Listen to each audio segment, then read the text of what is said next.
Well, thank you all for joining me. One of the favorite parts of my job is getting to know all your families and these homes that are such a fabric, part of the fabric of Lancaster, Ohio, and all the items that are in the museums that we have. And so I just thought it would be fun to share your stories and the legacy of being of these lines of pioneers and early founders of our town.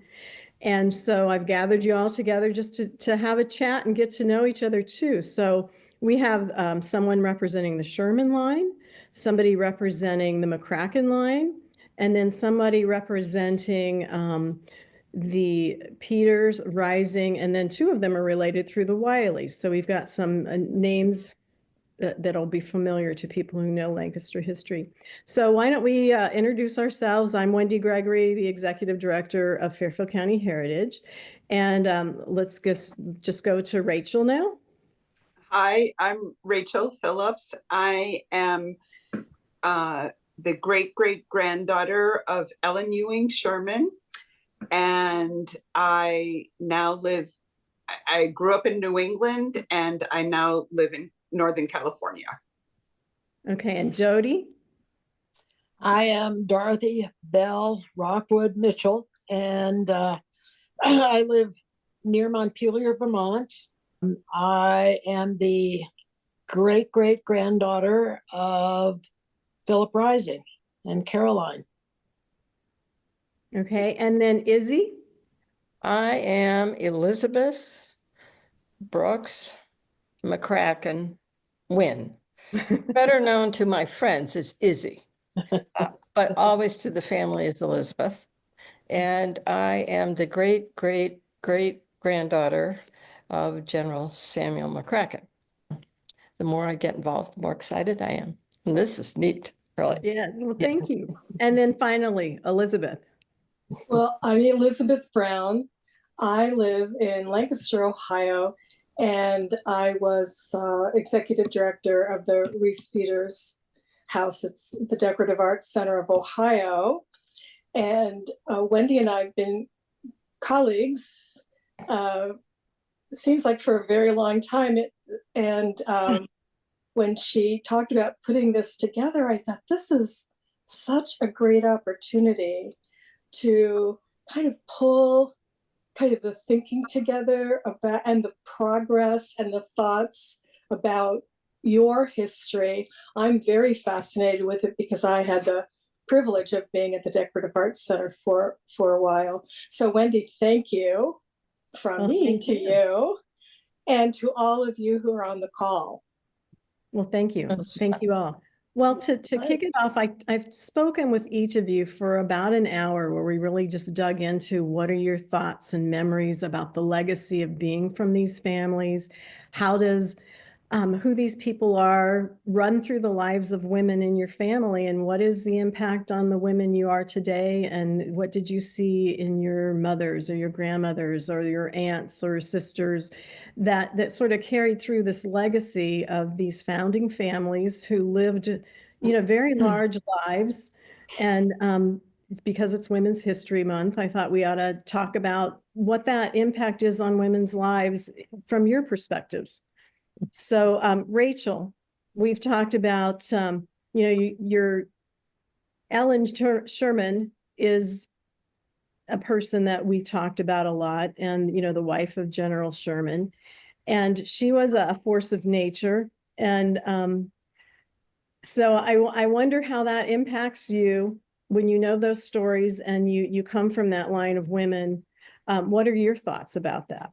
So when I was little, I think our mothers shared stories that they got from their mother, and they never knew their grandmother. So that would be,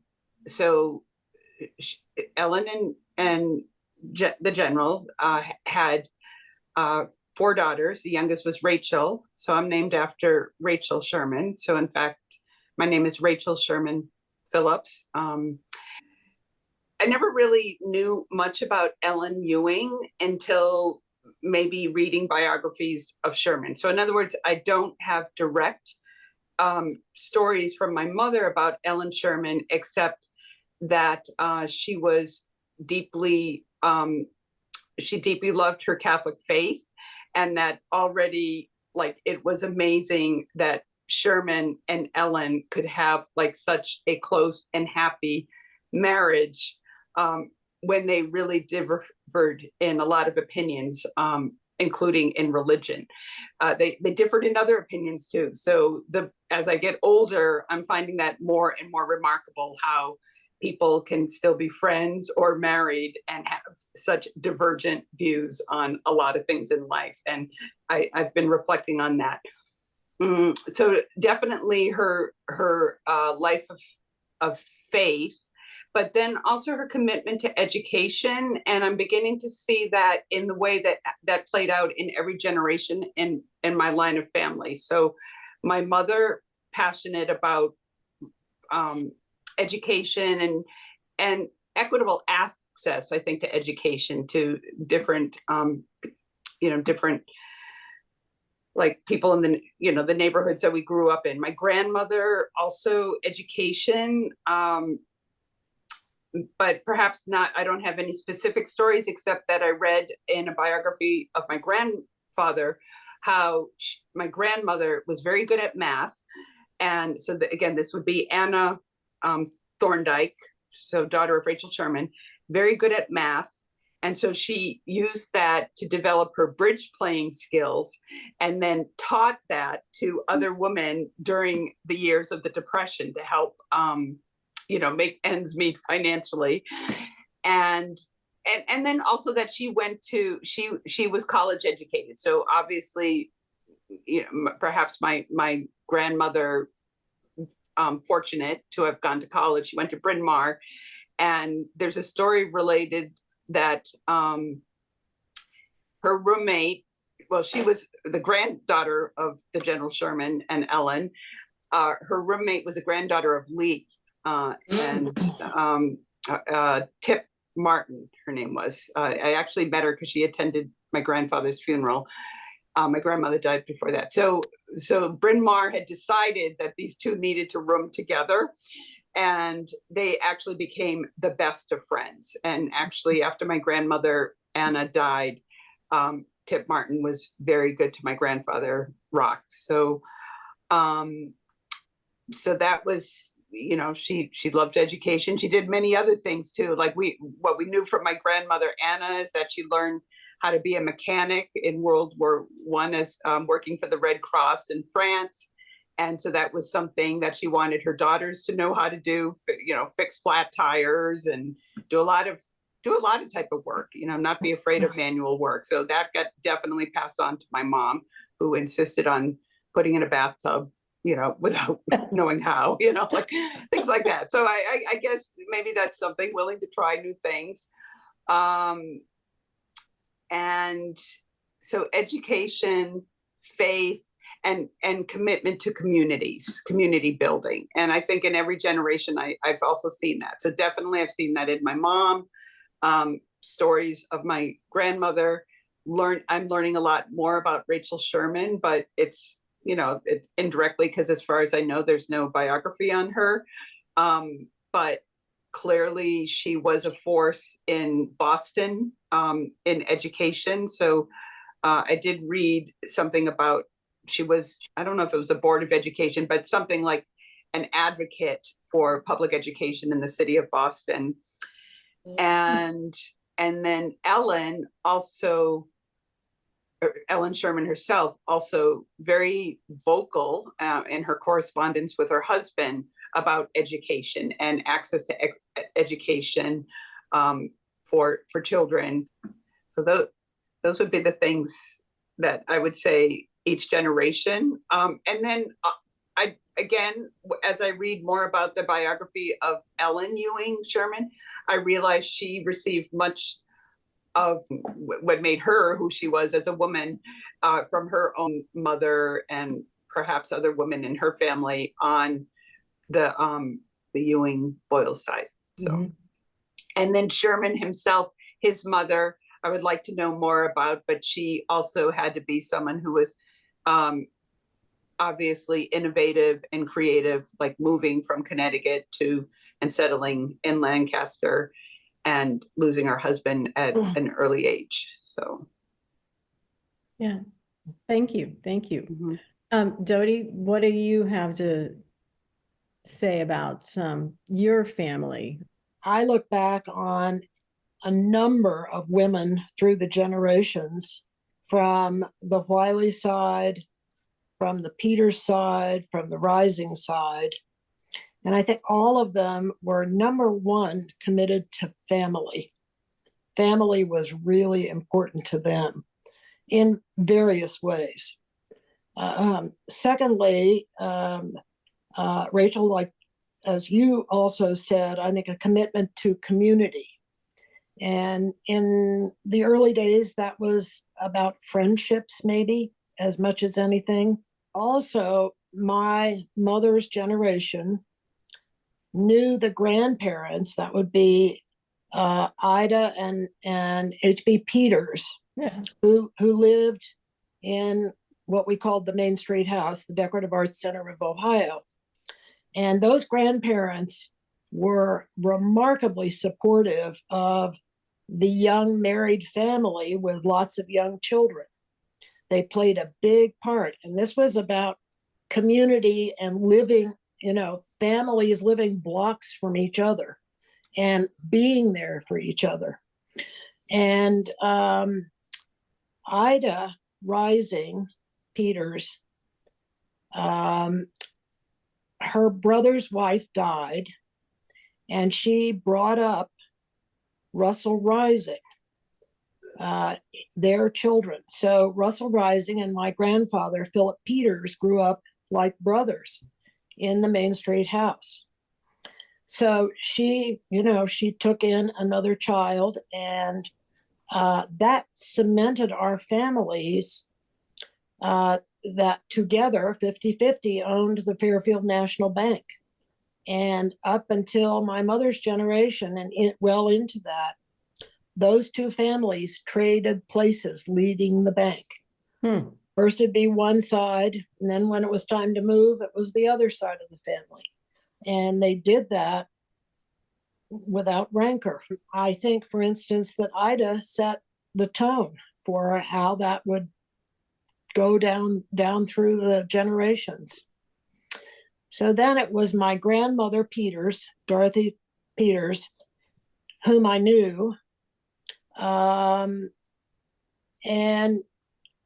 she was a world traveler and a world thinker. She went to Africa in the early 50s. She traveled all over the world. My grandfather died, I think, in 1957, maybe, but in his early 60s. My grandmother had been a hothouse flower. She was a beauty, I hate to say it, but I'm not sure she could have boiled water if she had to. But she was a wonderful social butterfly. And all her traveling, all the connections she made for a very full life. And she brought a lot of that back to Lancaster and to us, to the family.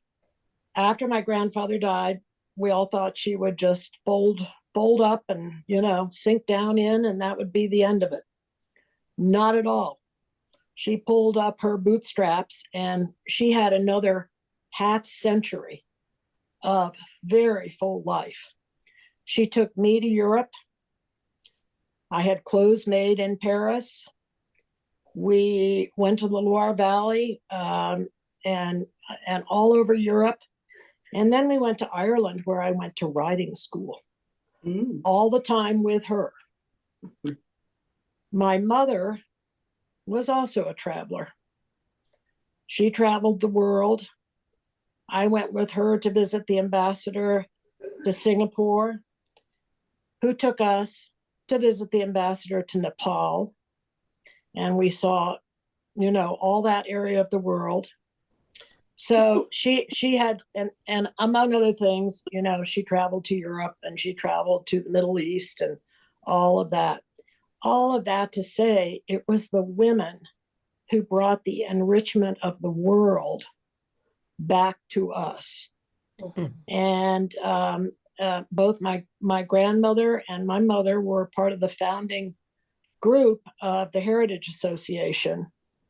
And there were 5 other women who, I mean, they all had this same broad exposure one way or another. So it's really the Peters Wiley combination that is the group that I know well.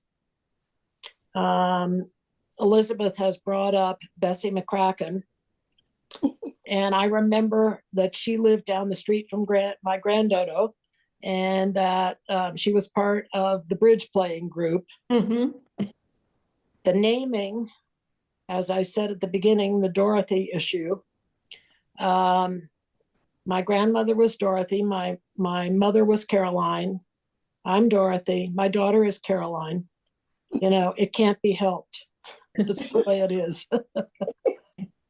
All right, thank you. And Izzy, what about the Maccrackens? Well, I'm just laughing because all the people in Lancaster were so connected, and she brought up my grandbess's bridge group, which I knew. I was always told the story that they were the left behind. Somehow or other, they started their own group because they weren't accepted in another group, and my grandmother wouldn't put up with that. So my grandmother was Bess Wiley, who married a Maccracken. May I interrupt just a second?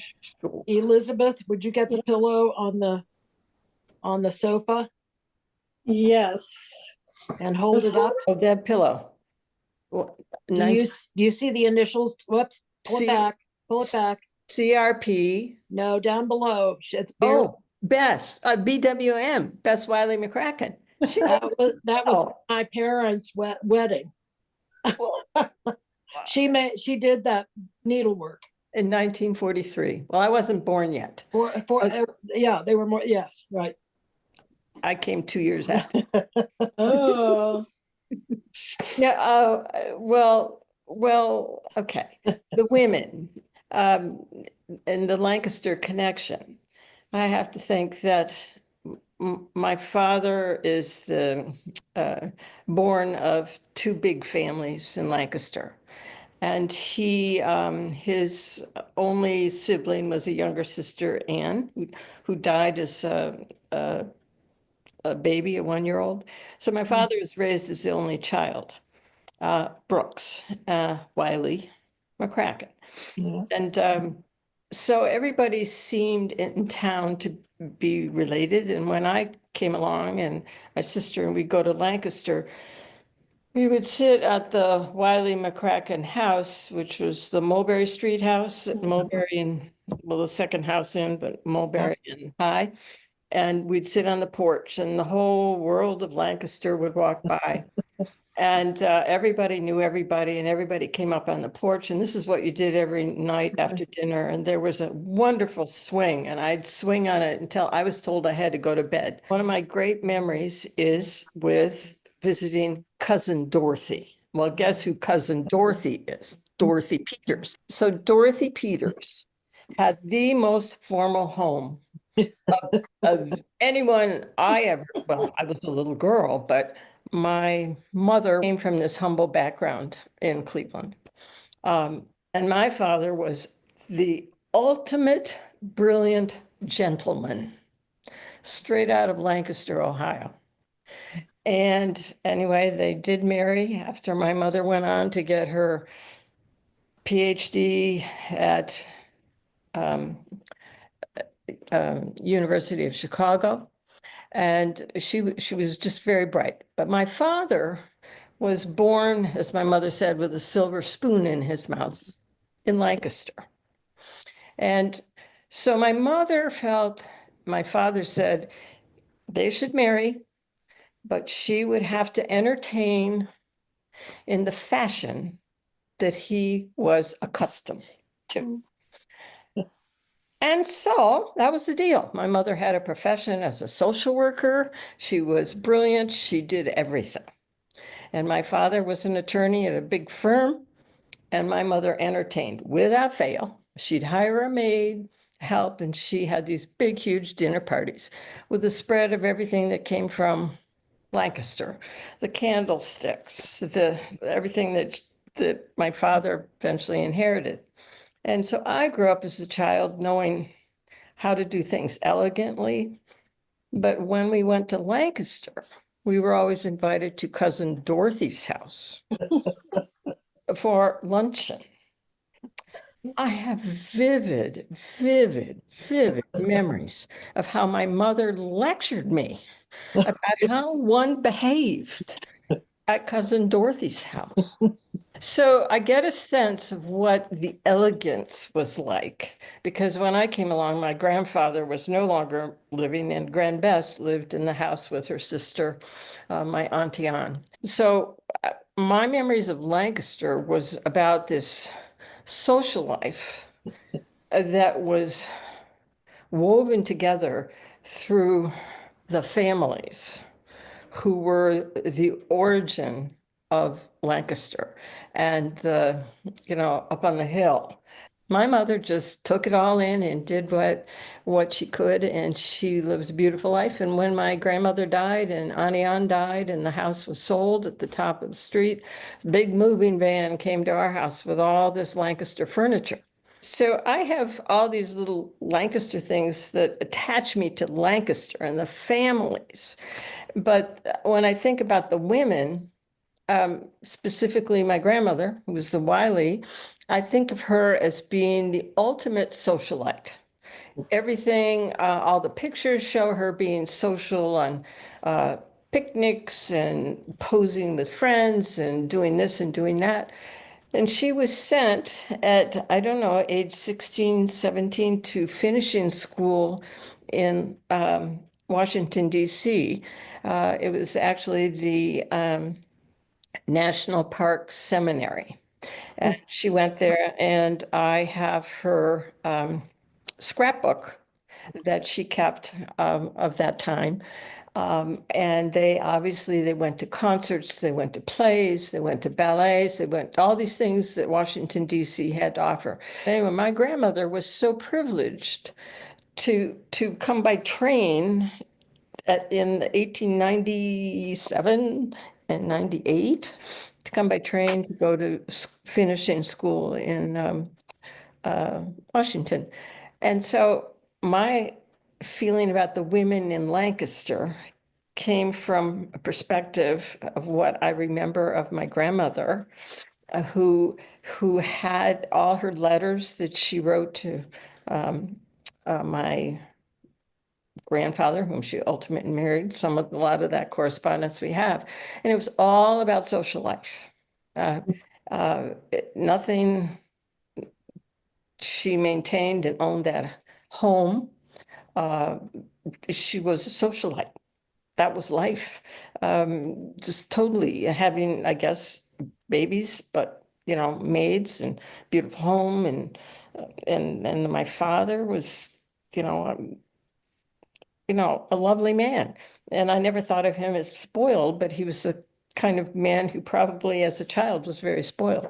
But then the rest, his Aunt Mary was Maccracken. And I never saw anything in Mary Maccracken that remind me of a socialite or snobbery or anything like that. And she, as a young girl, did live in the Georgian. When her father, who moved around a whole lot in his career, they went to Kansas, they went all over, and at some point, the Georgian was available. And they moved in, and Mary lived there for several years with her family and maybe a couple of her brothers. So the Georgian is very near and dear to my heart because it's something I can hang on to without really having family, specifically in Lancaster. I love that the relationship continued outside of Lancaster. Oh, And yeah. And it seemed like that was one of the connections that all the families had, was that getting out of Lancaster and going out in the big world, but always coming home and always Mhm. bringing back, a new way of thinking about things. Elizabeth, did you see anything when they're talking about family? Well, And there are a couple of things, but I love the connection all of you have. And it's sitting back and listening to everyone. You have this incredible shared history. And one of you mentioned that the families were all related. And if they weren't related through marriage, they were related by friendship. And you've carried that on. Also, I'm very taken by the courage of your ancestors, because they took huge risks. And the women, it looks like maybe they were socialites, but they were working. They were people who were paying attention to what was happening in their community in a way that they brought gatherings. They aligned good thinking and good manners, if you will, in a way that empowered each other and mentored for their children, including and especially education for women. And I've always been blown away by all of your families, in that these women had children at a time when easily their child may die at birth. They may die at birth. They carried on in the face of losing family members. They carried on. So I've always been, and Wendy and I have talked about this, the courage of these families and the modeling they did, probably not really intending to do this, but they modeled for a community and a culture within a community that has been, I think it's still going on today. Absolutely. yes, Rachel. Yeah. I think what you were just saying, I've read in a couple of biographies about Sherman, of course, but one about how, like, in all the different places where he would move and Ellen would come out and join him, like San Francisco, like she did not like San Francisco. I mean, it was uncivilized when she first came here. The second time wasn't so bad, but a lot of the biographies say she always wanted to go back to Lancaster.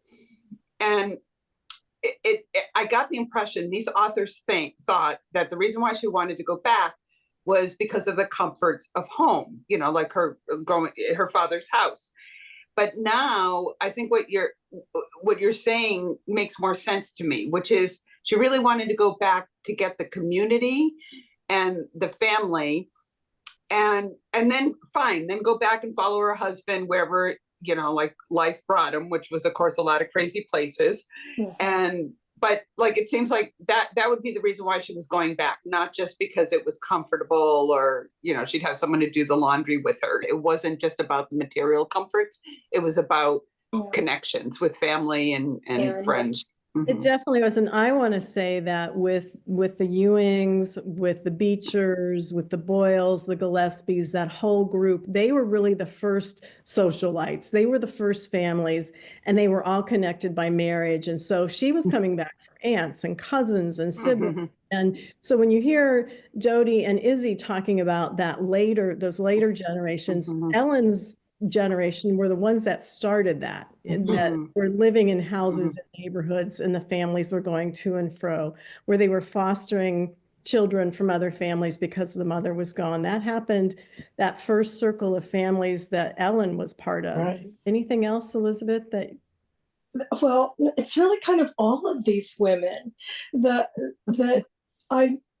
tenacity and their partnerships with their husbands and their community is they were unshakable, weren't they? They were just unshakable.